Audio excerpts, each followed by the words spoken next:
If you disappeared, no one would notice. My wife said it laughing at our backyard barbecue, humiliating me in front of friends. She had no idea I was a judicial enforcement officer who knew exactly how to make people vanish. Legally. Challenge accepted. Allison. Let's see who disappears first. My name is Michael Fleming. I'm 47 years old, and I've spent the last 15 years as a judicial enforcement officer for the county court system. Basically, I'm the guy who shows up at your door when you don't pay your debts or ignore court orders. I serve papers, execute judgments, and make sure justice gets its due. It's not glamorous work, but it pays well and taught me everything I needed to know about property law, asset protection, and how to disappear money when someone doesn't want to pay up. The night everything changed started like any other Saturday in our suburban paradise. Allison had organized one of her famous backyard barbecues. Our house in Maple Ridge was perfect for entertaining, with its wraparound deck and manicured lawn that cost me more per month than most people's car payments. The guest list was the usual suspects: her Pilates instructor friends, some neighbors, and her sister Janet, who always looked at me like I was something she'd scrape off her designer shoes. I was manning the grill, flipping burgers, and keeping my mouth shut while the women gossiped about whose husband was having a midlife crisis. Our 17-year-old son Benjamin was upstairs in his room, probably gaming with his headphones on, blissfully unaware of the adult drama unfolding below. "Michael's such a creature of habit," Allison announced to the group, her voice carrying that particular tone she used when she wanted to sound affectionate, but really meant boring. She was on her third glass of wine, holding court near the outdoor fireplace. Same breakfast every morning, same route to work, same everything. If he disappeared tomorrow, honestly, no one would even notice. The laughter that followed hit me like a physical blow. These people, our supposed friends and neighbors, were cackling at my expense. Janet raised her glass and said, "Allison, you're terrible." But she was laughing too. I kept flipping burgers, my jaw tight, watching the grease sizzle and pop. The meat hissed against the hot grates, and I found myself thinking about how easy it would be to just walk away from this grill, this house, this life where I'd somehow become invisible. "I mean, he's reliable," Allison continued, clearly enjoying her audience. "But reliable is just another word for predictable, right? When's the last time Michael surprised anyone?" I set down my spatula and turned around. The conversations died as I walked over to the group. Allison looked up at me with those blue eyes that used to make my heart skip, but now they just looked cold and calculating. "Challenge accepted," I said quietly, meeting her gaze. She blinked, confused. "What?" I didn't repeat myself. Instead, I walked back to the grill, finished cooking the food, and served everyone their burgers with a smile. But inside, something fundamental had shifted. The reliable, predictable Michael Fleming had just received his walking papers, and I was already planning my response. That night, long after the guests had gone home and Allison had passed out in her bedroom, I sat in my home office surrounded by case files and legal precedents. My computer screen glowed in the darkness as I opened a new folder and labeled it simply Exit Strategy.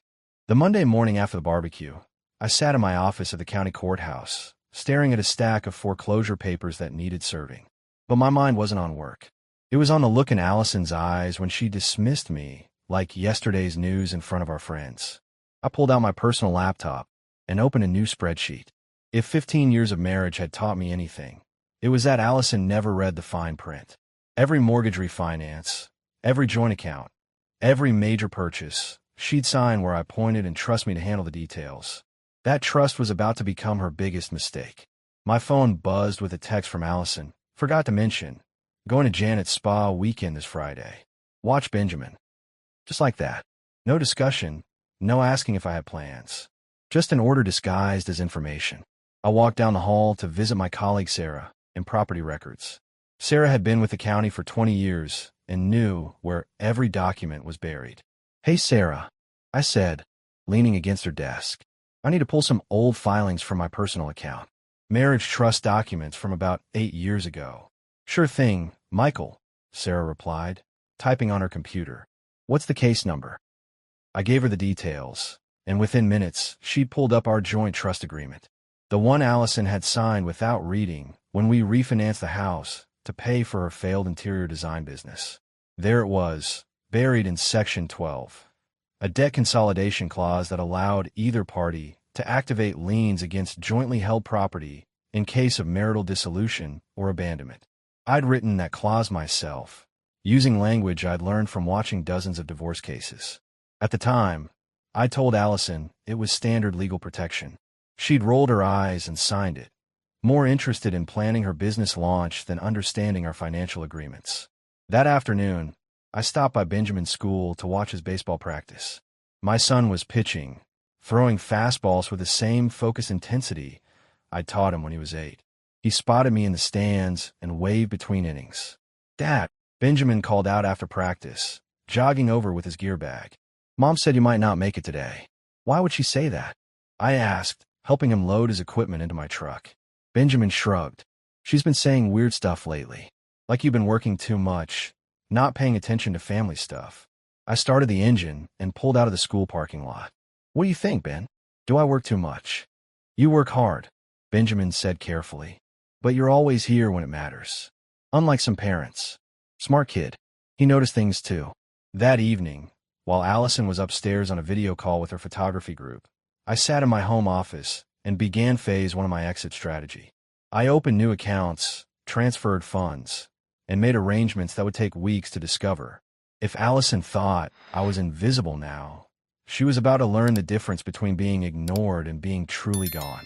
Dorothy Hartwell had lived next door for 23 years, and nothing happened on Maple Ridge without her knowing about it. The 72-year-old retired judge had sharp eyes behind wire-rimmed glasses and the kind of legal mind that could spot trouble from 3 blocks away. I was trimming hedges Saturday morning when she appeared at our shared fence, coffee mug in hand. "Michael," Dorothy said, her voice carrying the authority of someone who'd spent decades in courtrooms. "We need to talk." I set down my hedge trimmer and walked over. Dorothy had always been friendly, but formal. This felt different. "That young man who's been visiting your wife," Dorothy continued without preamble. "Chandler Nash. He's been parking in your driveway when you're at work." My stomach tightened, but I kept my expression neutral. "I see. 3 times this week," Dorothy said, sipping her coffee. "Stays about 2 hours each time. Yesterday, I saw them loading boxes into his truck." "What kind of boxes?" "Small ones. The kind you'd use for jewelry or documents." Dorothy's eyes narrowed. "Michael, I've seen this pattern before. In my courtroom, during divorce proceedings. People start moving assets before they file papers." I leaned against the fence post, processing this information.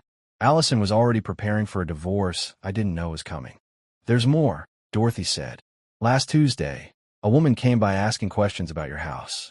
Real estate appraiser," she said. But she spent most of her time measuring the yard and photographing the exterior. "Did Allison know about this?" "Your wife was the one who let her in." I felt something cold settle in my chest. Allison wasn't just cheating. She was planning to take everything. "Dorothy," I said carefully, "if hypothetically someone wanted to protect their assets before a potential divorce, what would you recommend?" The old judge smiled grimly. "Hypothetically, I'd say that person should act fast and think like a chess player, not a checkers player. And I'd remind them that in family court, possession is 9/10 of the law." That afternoon, Benjamin came home from his friend's house looking troubled. "Dad, can I ask you something?" Benjamin said, dropping his backpack by the kitchen island. "Always, son. Mom's been asking weird questions about my college fund. Like how much money is in there, and whether I'd rather go to a state school to save money." I poured Benjamin a glass of orange juice and sat across from him. "What did you tell her?" "That I'd rather talk to you about it first." Benjamin studied my face. "Is everything okay?" "Mom's been acting strange lately." "Strange how?" "She keeps having these phone conversations where she stops talking when I walk into the room. And yesterday, I saw her printing out bank statements in your office." Smart kid. He was putting pieces together just like I was. "Benjamin," I said, choosing my words carefully, "if things between your mom and me get complicated, I want you to know that my priority is making sure you're taken care of. College, your future, all of it. Are you guys getting divorced?" The direct question hit me harder than I expected. I've been so focused on strategy and preparation that I hadn't fully processed the emotional reality. "I hope not," I said honestly. "But I'm making sure we're prepared for any possibility." That evening, After Allison had gone to bed early with a headache that conveniently appeared every time I tried to have a conversation, I sat in my office and made a phone call. Dorothy? It's Michael. I need to ask you a favor. Janet Porter had always disliked me, but I'd never understood why until she showed up at my office on Tuesday afternoon. Allison's sister was usually perfectly polished, but today she looked rattled. We need to talk, Janet said, settling into the chair across from my desk. About Allison and what she's planning. I leaned back in my chair. I'm listening. She came to my house last weekend. Janet began, fidgeting with her purse strap. Asked me to co-sign a loan application. Said you two were buying investment property. That's news to me. Janet's face flushed. I figured as much when I saw the paperwork. It wasn't for investment property, Michael. It was a personal loan for $50,000, with our house as collateral. The pieces were falling into place. Allison was liquidating assets, preparing for a life that didn't include me. I told her no. Janet continued. That's when she got angry and told me about Chandler. Said you'd been neglecting her for years, that she deserved to be happy. And what do you think? Janet looked surprised by the question. Honestly, I think my sister is making the biggest mistake of her life. You're a good man, Michael. Better than she deserves. This was unexpected. Janet had spent 15 years treating me like an unwelcome house guest. Why are you telling me this? I asked. Because Chandler Nash isn't who he says he is. Janet pulled out her phone and showed me a screenshot. I ran a background check on him. He's got 2 other wives in different states, both divorced within the last 3 years. Both lost their houses in the settlements. I studied the information on her screen. Multiple identities, a pattern of targeting married women with assets, restraining orders from previous relationships. Allison doesn't know any of this, Janet said. She thinks he's some successful entrepreneur who's going to whisk her away to a better life. Have you told her? I tried. She accused me of being jealous and said you probably paid me to dig up dirt on him. Janet shook her head. She's completely blind when it comes to this guy. I saved the information Janet had shared and thought about my next move. Allison wasn't just cheating with a local nobody. She was being conned by a professional. Janet, I said, I need you to do something for me. Keep documenting everything Allison tells you about her plans. Dates, amounts, anything about property or money. You're going to fight her. I'm going to protect my family, I replied, including my son. That evening, I called an emergency meeting with my lawyer and laid out everything I discovered. The fraudulent loan application, the property appraisal, Chandler's criminal background, and the boxes Dorothy had seen being loaded into his truck. Michael, my lawyer said after reviewing the evidence, your wife is about to become the victim of a very sophisticated scam. The question is whether you want to save her from it or let her learn the hard way. I thought about Benjamin, about the college fund Allison had been asking about Dorothy's warning that possession was 9/10 of the law. I want to protect what matters, I said. Everything else can burn. 2 weeks after Janet's revelation about Chandler's criminal background, I implemented phase 1 of my strategy. If Allison wanted to play games with our assets, I'd make sure the playing field favored someone who actually understood the rules. I started by transferring Benjamin's college fund to a protected education trust that only I could access. Legally bulletproof and morally justified, since the money was always intended for his future anyway.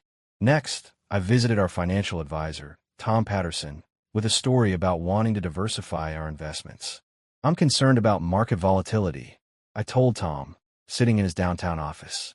I want to move our liquid assets into more stable, protected accounts. Tom nodded enthusiastically. He loved conservative strategies, especially for clients approaching 50. Within a week, I'd restructured our portfolio so that most of our accessible cash was tied up in long-term investments with significant early withdrawal penalties. Allison could still access the money, but it would cost her dearly and leave a paper trail that would be hard to explain in divorce court. The beauty of working in judicial enforcement was understanding how financial hiding games actually played out in front of judges. Amateur hour mistakes that looked clever to regular people were laughably obvious to professionals. Thursday evening, while Allison was at another mysterious Pilates session, Benjamin helped me move some of my personal items to a storage unit. Dad, Benjamin said, loading a box of my law books into the truck, are you moving out? Just being cautious, I replied. Sometimes when relationships get complicated, it's smart to secure important things before they can be used as weapons. Benjamin was quiet for a moment, then said, "Mom asked me about that photo album from your police academy graduation. The one with all your commendations and stuff." Interesting. Allison had never shown any interest in my career achievements before. "What did you tell her?" "That I didn't know where it was." Benjamin looked at me seriously. "But I put it in my closet after she asked. Seemed like maybe she shouldn't have it right now." Smart kid. He was learning to think strategically. That weekend, Dorothy invited me over for coffee. Her kitchen window had a perfect view of our driveway, and she'd become my unofficial surveillance partner. "Chandler was here again Tuesday," Dorothy reported, pouring coffee from an antique pot. "But this time he brought someone with him. A woman in her 40s, very professional looking." "What kind of professional?" "The kind who carries a briefcase and takes photos of property." Dorothy set down her cup with a decisive clink. "Michael, they're planning something bigger than just an affair." I pulled out my phone and showed Dorothy the background check information Janet had provided about Chandler. Dorothy adjusted her glasses and studied the screen. "This man is a predator," she said flatly. "And your wife is about to become his next victim. Unless I stop it first." Dorothy smiled with the satisfaction of someone who'd spent decades watching justice prevail. "What do you need from me?" The opportunity came sooner than expected. Friday afternoon, while I was serving papers at a downtown law office, I spotted Chandler's truck parked outside an expensive restaurant. Through the window, I could see him having lunch with a professional woman Dorothy had described. I called in sick for the rest of the day and waited. They emerged an hour later, shaking hands like they'd just closed a deal. The woman handed Chandler a manila envelope, and I followed her to her car. Real estate agent license plates confirmed Dorothy's suspicions. I drove home to find Allison in the kitchen, humming while she prepared what looked like a celebration dinner. Candles on the table, good wine breathing, her best dress. "Special occasion?" I asked, loosening my tie. Allison looked up with the first genuine smile she'd given me in months. "Just felt like doing something nice." The lie came so easily that I almost admired her technique. "Where's Benjamin?" "Staying at Jake's house tonight," Allison said, returning to her cooking. "I thought we could have some alone time." Perfect. No witnesses for what was about to happen. During dinner, Allison made small talk about her day, carefully avoiding any mention of photography classes or creative projects. She was practically glowing with excitement about something she couldn't share. "Allison," I said, setting down my wine glass, "we need to discuss your relationship with Chandler Nash." She froze, fork halfway at her mouth. "I don't know what you're talking about." "Dorothy saw you loading boxes into his truck. Janet told me about the loan application you asked her to co-sign. David Kim called me about unauthorized transfers from our accounts." Allison's face went through several emotions before settling on defiant anger. "You're having me watched?" "I'm protecting my family," I replied calmly. "From a man who has 2 other wives in different states and a history of financial fraud." She laughed, but it sounded forced. "That's ridiculous. Chandler is a successful entrepreneur." I pulled out my phone and showed her the background check results. Chandler Nash has been married 4 times under 3 different names. He's currently under investigation for real estate fraud in Nevada. Allison stared at the screen, her confidence wavering. "He's using you, Allison. And when he's done taking everything we've built together, he'll disappear and leave you holding the bag." "You're lying," she said, but her voice had lost its conviction. "Call him," I suggested. "Ask him about his ex-wives. Ask him about the restraining orders." Allison stood up abruptly, her chair scraping against the floor. "I don't have to listen to this." "Yes, you do," I said, standing as well. "Because tomorrow morning, I'm filing for divorce and requesting an emergency injunction to freeze our assets until this mess gets sorted out." She stared at me like I'd slapped her. "You wouldn't dare." "Challenge accepted," I said, throwing her own words back at her. The morning after my confrontation with Allison, I woke up to find her side of the bed empty and cold. Her suitcase was gone, along with most of her clothes and the jewelry box that had belonged to her grandmother. She'd left a note on the kitchen counter. "Gone to stay with Janet while I figure things out. Don't contact me." Classic move. Run away when confronted with evidence, then play the victim from a safe distance. Benjamin found me reading the note over my morning coffee. "She's really gone?" Benjamin asked, pouring himself orange juice. "For now," I replied. "How do you feel about that?"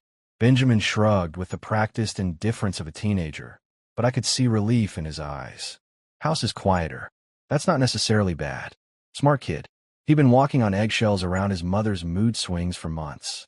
I called my lawyer and moved up our timeline. With Allison out of the house, I could implement the final phase of my strategy without worrying about her sabotaging things. Michael, my lawyer said when I explained the situation, if she's fled the marital home, that actually strengthens your position for emergency orders. By noon, I filed for divorce, requested emergency custody of Benjamin, and petitioned for a restraining order to prevent Allison from accessing our joint accounts. The beauty of working in the court system was knowing exactly how to navigate it efficiently. Dorothy appeared at my door that afternoon with a casserole and a knowing smile. Saw the moving truck at Janet's place this morning, Dorothy said, settling into my kitchen chair like she belonged there. Allison looked like she'd been crying. Moving truck. Big one. Professional movers, not just Chandler's pickup. Dorothy's eyes narrowed. They were loading furniture, appliances, even some artwork I recognized for your living room. I felt my jaw tighten. Allison wasn't just leaving. She was stealing. Dorothy, I need another favor, I said, pulling out my phone. Can you document everything they're removing? Photos, license plates, anything that might be useful in court. Already started, Dorothy said, showing me her phone. Got pictures of them loading your grandfather's clock into the truck. That evening, I sat Benjamin down for a serious conversation. Son, your mother and I are getting divorced, I said. The papers will be served tomorrow, and things might get ugly for a while. Benjamin nodded solemnly. Are we going to be okay? Better than okay, I replied. We're going to be honest with each other, and we're going to protect what matters. What about college? Already taken care of. Your fund is protected, and I've set aside additional money for your future. Benjamin smiled for the first time in weeks. Dad, I'm glad you're fighting back. That night, I sat in my home office and reviewed the evidence I'd accumulated. Financial records, photographs, background checks, witness statements from Dorothy, even Janet's testimony about the loan fraud attempt. Allison had wanted to make me disappear. Instead, she disappeared herself, leaving behind a trail of evidence that would follow her into court. The invisible husband was about to become very visible indeed. The process server found Allison at Janet's house Tuesday morning. I wasn't there to see her reaction to the divorce papers, but Janet called me an hour later, furious. Michael, what the hell are you doing? Janet shouted into the phone. Allison is devastated. Janet, I said calmly, your sister committed fraud, theft, and adultery. She's lucky I'm handling this through the courts instead of pressing criminal charges. She made a mistake, but destroying her life isn't the answer. I'm not destroying anything. I'm protecting my family from a woman who was planning to take everything and disappear with a con artist. Janet went quiet. She knew I was right, but family loyalty ran deep. What do you want from her? Janet asked finally. Full custody of Benjamin, return of all stolen property, and a fair division of assets that she didn't try to hide or transfer illegally. And if she agrees, then we can settle this quietly. If not, everything goes public, including Chandler's criminal background and her attempts to defraud financial institutions. That afternoon, my lawyer called with an update. Michael, he said, Allison's attorney wants to meet. They're requesting mediation instead of a court battle. What changed their mind? Probably the restraining order on the accounts. They can't access any money until this gets resolved. Perfect. Financial pressure was always the most effective motivator. The mediation session was scheduled for Thursday at a neutral location downtown. Allison arrived looking haggard, flanked by her attorney and Janet. She wouldn't meet my eyes. My client is prepared to discuss terms, Allison's lawyer began, but she maintains that Mr. Fleming's accusations are exaggerated. I slid a folder across the table. Bank records showing unauthorized transfers, photographs of stolen property being removed from our home, and a full background check on Chandler Nash, a.k.a. Charles Newman, a.k.a. Nathan Chandler. Allison's lawyer reviewed the documents, his expression growing more serious with each page. Where is Mr. Nash now? He asked. Unknown, I replied. He disappeared the day after Allison moved out, left behind a storage unit full of property belonging to other victims. Allison finally looked up, her face pale. That's not true. It's all true, I said, meeting her gaze. The question is whether you want to be treated as his victim or his accomplice.